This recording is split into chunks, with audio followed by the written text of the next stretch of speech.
Science और हम में आपका स्वागत है। आज हम बात करेंगे विज्ञान में और धर्म में क्या फर्क है। ये सवाल लगातार हम जिंदगी में पूछते हैं और इसके बहुत सारे जवाब हमें मिलते हैं। कोई आइंस्टाइन को कोट करता है, कोई गांधी को कोट करता है, कोई नेहरू को कोट करता है हमारे देश में, और दुनिया भर में लोग स्टीवन हॉकिंस को या गलीलियो को कोट करते हैं या कोपरनिकस को कोट करते हैं, न्यूटन को कोट करते हैं, वगैरह वगैरह। तो ये सवाल बड़ा इंटरेस्टिंग, मजेदार है और मुझे इस सवाल का जवाब टेलीविजन से लेकर के कुंभ मेले तक में लोगों के बीच में देना पड़ा है। इसको अगर गहराई से सोचें तो इंसान ने जब वो अकल आनी शुरू हुई, अगर मैं इसको यूं कहूं कि उसने गहराई से सोचना शुरू किया, सवाल उठाने शुरू किए और उनके जवाब सिस्टमैटिकली ढूंढने शुरू किए, जो शायद डिफरेंस है इंसानों और जानवरों के बीच में। यह हो सकता है कि जानवर सवाल पूछते हैं, हमें पूरी तरह से नहीं मालूम, लेकिन कभी ना कभी इंसान ने सवाल पूछने शुरू किए कि उसके चारों तरफ जो घट रहा है क्यों और कैसे घट रहा है, और इसके जवाब ढूंढने शुरू किए। मेरा ख्याल यह है कि दो तरह के सवाल थे। एक वो सवाल थे जो कैसे से शुरू होते थे, यानी चीजें कैसे घटती हैं, पानी कैसे बहता है, दिन रात कैसे होते हैं। और दूसरी तरह के सवाल अगर हम देखें तो वो क्यों से शुरू होते थे, यानी दिन कैसे निकलता है, रात कैसे होती है, चांद कैसे निकलता है, तारे कैसे निकलते हैं, पेड़ कैसे उगते हैं, जानवर कैसे बने। इनमें अगर क्यों कर दिया जाए तो इनका जवाब अलग हो जाता है। इसकी एक एग्जांपल ले लेते हैं। अगर मैं ये सवाल पूछूं कि दिन रात क्यों बनते, तो इसका बहुत आसान जवाब है हमारे पास, भगवान की मर्जी। लेकिन आज के दौर में अगर कोई स्कूल गया है, उसने थोड़ा बहुत पढ़ा है, तो वो ये जवाब नहीं देगा, चाहे भगवान में उसकी आस्था क्यों ना हो, ये जवाब नहीं देगा। वो कहेगा कि जमीन घूमती है इसलिए। तो अब सवाल खड़ा हो जाएगा, जमीन क्यों घूमती है? इसका भी आसान जवाब ये है, भगवान की मर्जी। पर अगर किसी को मालूम है कि गुरुत्वाकर्षण की वजह से जब धरती बन रही थी उस वक्त डिसबैलेंस हो गया और उसमें जमीन ने घूमना शुरू कर दिया और वो घूम रही, तो सवाल पैदा होता है क्यों गुरुत्वाकर्षण? अब हमारे ज्ञान की सीमा पहुंच गई। तो आसान जवाब, भगवान की मर्जी, अल्लाह की मर्जी, गॉड की मर्जी, यहोवा की मर्जी, या अगर और पीछे का भगवान ले ले तो आतम की या रा की मर्जी, ये भी नाम है भगवानों के। तो ये आसान जवाब है हर जगह जहां हमारे ज्ञान की सीमा पहुंचती।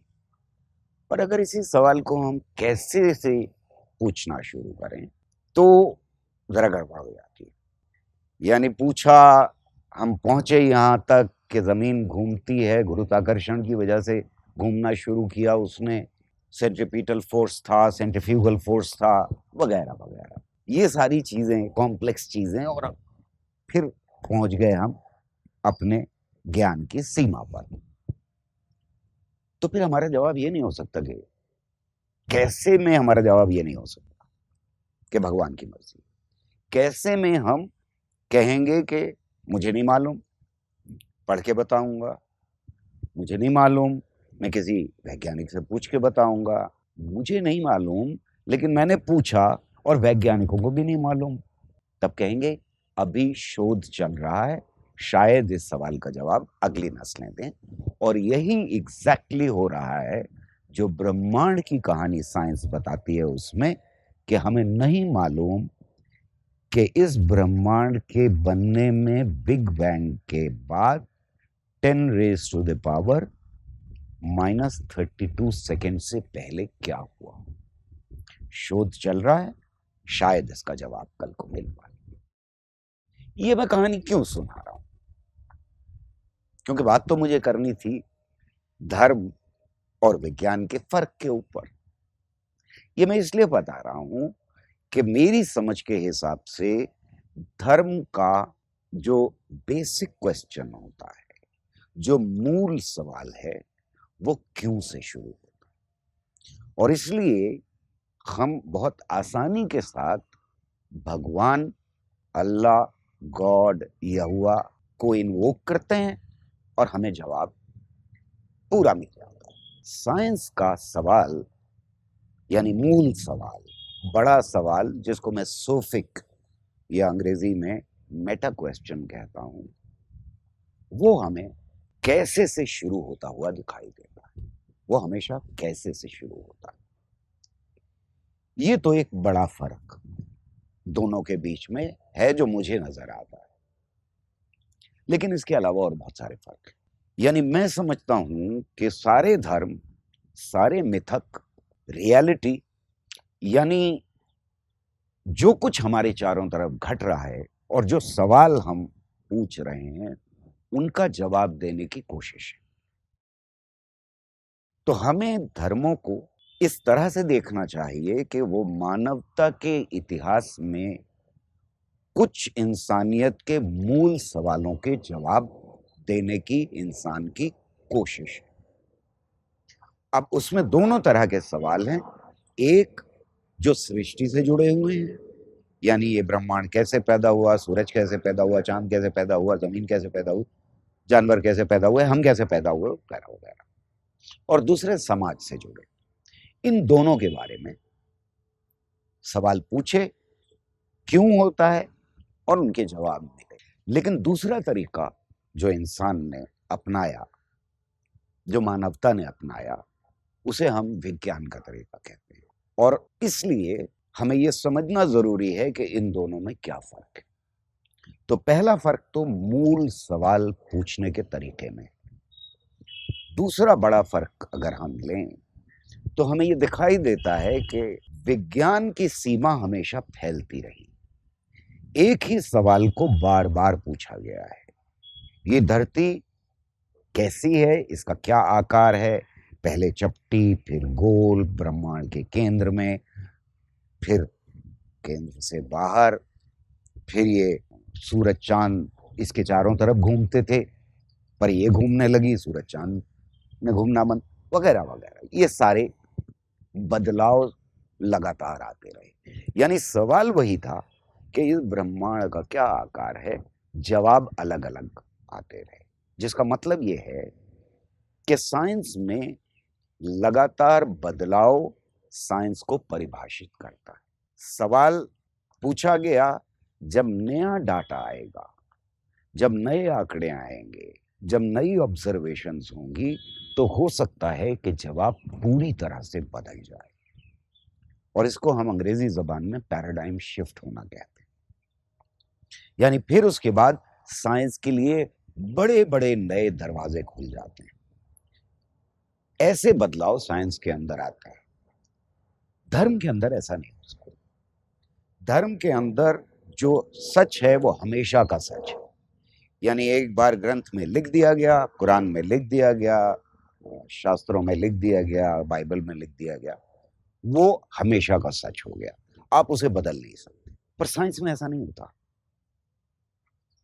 साइंस बढ़ती ही आगे तब है जब हम अपने पूर्वजों को गलत साबित करते, या उस वक्त बढ़ती है जब हम अपने पूर्वजों को सही किसी और रास्ते से साबित करते, जो उन्होंने कहा है उसको किसी और रास्ते से साबित करते।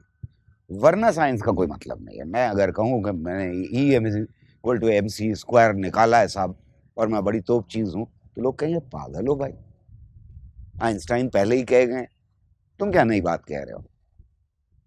लेकिन अगर मैं हाफिज कुरान हो जाऊं, मुझे बहुत सारे श्लोक याद हो जाएं और मैं उनको बार बार दोहराऊं, तो धर्म के अंदर बहुत अच्छा माना जाएगा। मुझे नया श्लोक मिल गया किसी किताब में और मैंने याद कर लिया, तो मुझे शायद अवार्ड दिया जाए। पर यहां अवार्ड तब दिया जाएगा जब मैं अपने पूर्वजों को गलत साबित करूंगा। और साइंस में जब पूर्वजों को गलत साबित करते हैं तो क्राइसिस पैदा नहीं होती, जात बाहर नहीं किया जाता, फतवे नहीं आते, बल्कि हम जश्न मनाते हैं। ये बड़ा फर्क है विज्ञान और धर्म के अंदर। हमें याद रखना चाहिए कि विज्ञान पूरी मानवता के लिए होता है। विज्ञान में ऐसा नहीं होता कि न्यूटन के रूल्स यूरोप में कुछ और होंगे और हिंदुओं के लिए कुछ और होंगे, चीनियों के लिए कुछ और होंगे, मुसलमानों के लिए कुछ और होंगे। ऐसा नहीं होता, यूनिवर्सल होते। लेकिन धर्म के अंदर जो सच है वो बटा हुआ सच है, यानी सबका अपना सच है और वो हमेशा के लिए जमा हुआ सच है। मैं ये नहीं कह रहा कि आप साइंस की बात माने, ये आपकी मर्जी है। मैं साइंटिस्ट हूं, मैं साइंस की बात मानता हूं। आप धार्मिक हो सकते हैं, आप धर्म की बात माने, लेकिन धर्म को अगर हिंसा के लिए इस्तेमाल किया जा रहा है तब परेशानी खड़ी होती है। मैंने कभी ऐसा नहीं सुना, आपने भी नहीं सुना होगा। मैं हर दर्शक को चैलेंज करना चाहता हूं कि कभी उसने ये नहीं सुना होगा कि आइंस्टाइन ने जब न्यूटन को गलत साबित किया तो न्यूटन के मानने वालों ने आइंस्टाइन का घर जला दिया, या आइंस्टाइन के मानने वालों का घर जलाया, या उनके ऊपर हमला किया हो। पर हमें ये लगातार दिखाई देता है कि एक धर्म के मानने वाले दूसरे धर्म के मानने वालों के साथ बर्बरता और भयानक हिंसा का व्यवहार सदियों से करते चले आए हैं और आज भी कर रहे हैं। आज ये खतरा हमारे देश के ऊपर कहीं ज्यादा मंडरा रहा है, एक बार फिर सन 47 के बाद। इसलिए विज्ञान की बात करना बहुत जरूरी है। फिर मिलते हैं अगले एपिसोड में।